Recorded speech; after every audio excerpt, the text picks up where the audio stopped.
This talk is sponsored by Polygon. Polygon is the leading platform for Ethereum scaling and infrastructure development. Its growing suite of products enables developers to build scalable, user-friendly dApps with low transaction fees without ever sacrificing on security. Learn more at polygon.technology. Hi, everyone. Thanks for having me at Web3Con. I'm Joel. I'm the CTO and co-founder of Web3 Apps, and I've been the leading architect behind Ceramic. So today I'm going to tell you about how to build Web3 apps with composable data. So on-chain data, as probably most of you know, is composable. So if you have like a layer 1 blockchain, that you can deploy smart contracts on this blockchain, and anyone can kind of use these contracts. So in this example you see here, there are 2 smart contracts, and there are 3 different apps using them. So maybe app A created the first smart contract, app C created the other one, and now app B actually connects to both of these smart contracts and does something completely new for the user. So this kind of concept of composability is really powerful and really gives both developers and user kind of a lot of new things that haven't really been possible before. But there's a problem. On-chain data is really kind of only or mostly useful for kind of financial things. And a lot of applications are not financial. If you think about a social network, most of the things you do on there, like writing posts, making comments, is inherently non-financial. And if we look at kind of what Web3 apps have been doing, they just been like allowing users to kind of log in, and they store data about their users in a centralized database. So user data isn't really composable yet. Because now if application A were to disappear, or application A still exists, but application B wants to like leverage the user and the growth of application A, they can use the smart contract, but it can't really like learn anything else about the users. And the users can't really just like bring their data to the other application. And so far in Web3, this has kind of been a problem because we don't really want to end up in kind of the same situation where we have these big corporations that own and control a lot of the data and actually use this to extract a lot of value from users without kind of without their consent. And so that's kind of what we set out to solve with Ceramic. So Ceramic brings composability to user data. And so in the same way, like an L1 blockchain has smart contracts that can interoperate, Ceramic has data models, and these data models can be accessed by multiple applications. And the data that's put into Ceramic is kind of written to this global namespace where application A and application C might have 2 different data models, but application B can actually read and write to both of these data models and have the kind of same type of composability that you get between smart contracts. So this is really powerful and something really new. But one problem, though, you might think is, so on an L1 blockchain, I need to like sign a transaction with each wallet. And do I now also like need to sign every transaction when I make a comment, when I make a post in some kind of social media system, or if I'm like drafting a proposal for a DAO and like I want to make a small typo edit? Well, because in Ceramic, everything is kind of cryptographically verifiable, so they can actually live on this public network. But signing a transaction for each thing, like, is not really ideal, right? Like, the user experience for doing that in kind of a L1 blockchains kind of makes sense because you're always dealing with these kind of financial interactions, and you want to be sure, you want to be able to like vet what you actually are doing. But if it's like, you know, typing like a comment, it doesn't really matter as much. So this would be like a really annoying kind of user experience. So there's actually some things that are going in the right direction here. For example, there's an EIP in Ethereum land called Sign In with Ethereum. And it basically allows you to sign a message and sign into a backend. So the flow we talked about before, with like each application having their own centralized database, well, at least you can use your Ethereum address to sign in. But that's obviously not enough. We need this shared data layer. And so how do we deal with this in Ceramic? Well, we have something called session keys. And so with a session key, you can essentially sign something once and then give this session key write and read access to specific data models.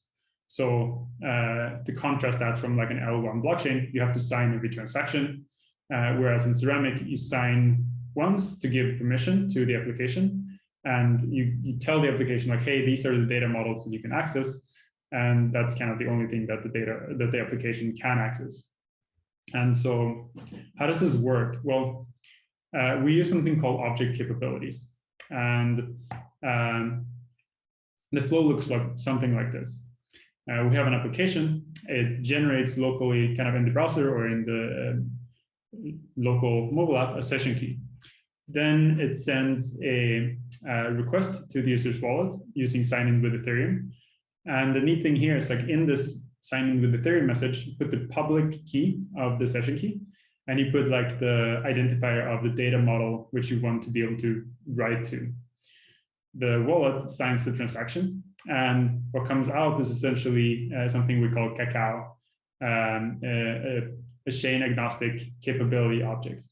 So this capability object gives the session key kind of like a magic power, because the session key can now make updates on behalf of the user's address in Ceramic without actually having to request the wallet to sign something every time. So as long as the session key can produce a signature that corresponds to this public key that was included in this capability object, or in the sign-in with Ethereum message in this case, they will be authorized to like update the data that's living in this data model. So we think this can really enhance kind of UX of Web3 applications without kind of compromising in like writing data to centralized databases. And so I talked about data models a bunch, but what are they actually? Well, one way to think about Ceramic kind of like very abstractly is like this huge user table of the internet. It's kind of like a shared table where applications can read and write from. And so every row in this table would be a user. So to the left here, you can see that a user is represented by a DID, which is essentially like the way we represent accounts in Ceramic. And every column here you can see is a data model. And so the first one looks like a name, second one looks like some kind of metadata, and the third one is just a bunch of jumbled encrypted data. And so you might ask, like, why do we need these data models here? Couldn't we just have, like, you know, column 1 is name and column 2 is whatever?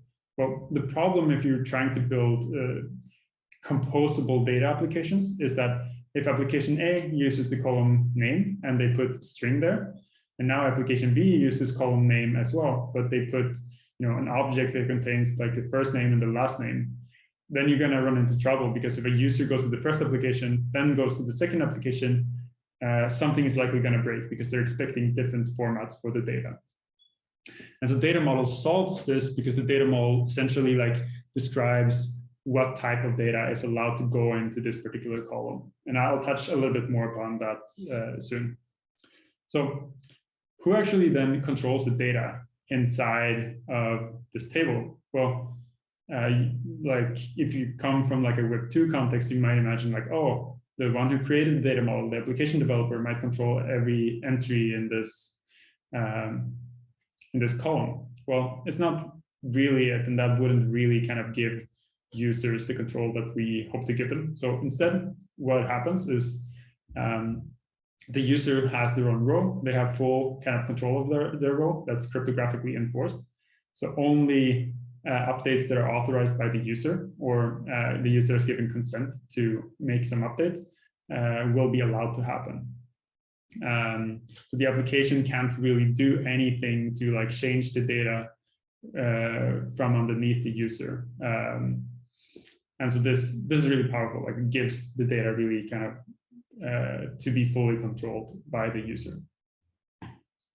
And the data model, what does it contain? What is actually a data model? Well, it contains some metadata information about the data itself. So it might be like a name, a description, and then it contains a data schema. So this is really important, kind of going back to the thing I talked about before, but like expecting particular pieces of data. If I'm building an application and I want to pull in, I see that there's like a data model that's popular and it's really useful for my use case, then I want to be sure that like when I pull in the data, I know what to expect. So the data model actually enforces that a specific data schema is used on this cell for the user.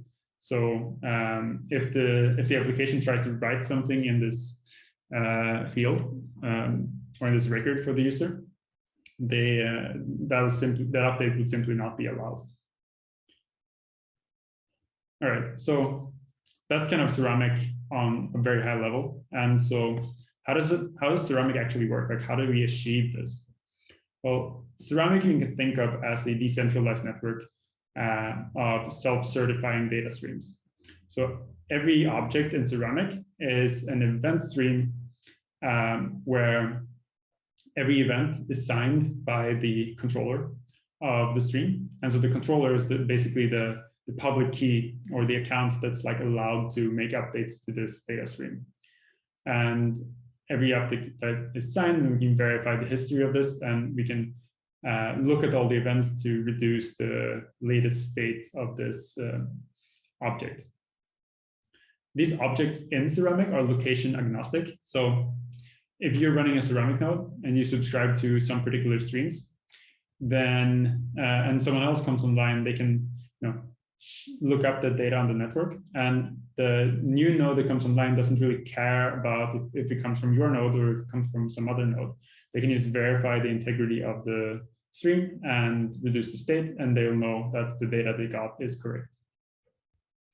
And so if you think about all these individual objects, that's powerful in itself. But what we can actually do is create links between these data objects. So I might have my social profile that points to also include my my blog posts. And so I can create these links between data. I can actually link to other people's data. And I'm not linking to some static content. I'm actually linking to whatever is the latest update that they created. So we're basically creating this open graph of kind of collective shared data or knowledge in our community. And finally, this means that we get shared network effects. So if I'm building an application, I onboard 10,000 users to use my data model. Another application comes online. They see that this data model is super useful. So they pull that in. They already kind of onboarded with boom, 10,000 users, but they're doing really well. And they onboard another 100,000 users. Now, that's great for them, but it's also great for me because my application now basically has another 100,000 onboarded users that can just go to my app and kind of like have a seamless experience.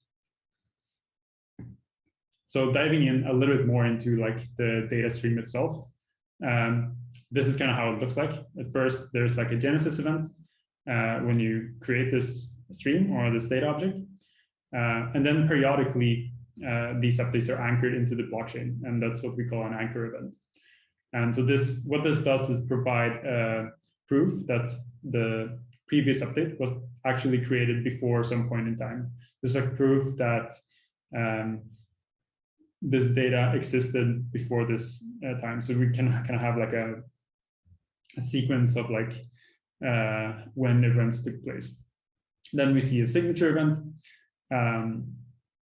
So this event is just like an update to the stream. So that might contain like, this is how the data should be changed. And here's a signature that proves that the update was actually made by the account that is allowed to update the stream. And then the stream can kind of continue with these types of events however long is necessary to make like the updates that you need. And the cool thing about anchoring the events into the blockchain is that if there is some conflict, we can actually always see like which event happened first and select the proper path in this event log. And this is important for having secure key rotation and in a kind of fully decentralized data system. And so if you want to learn more about this and building on Ceramic in general, you should go to our developer site, developers.ceramic.network. We have a simple demo app called self.id. And if you want to chat with us, just go to chat.ceramic.network to join our Discord. And yeah, let's create some really cool composable apps together. Thank you.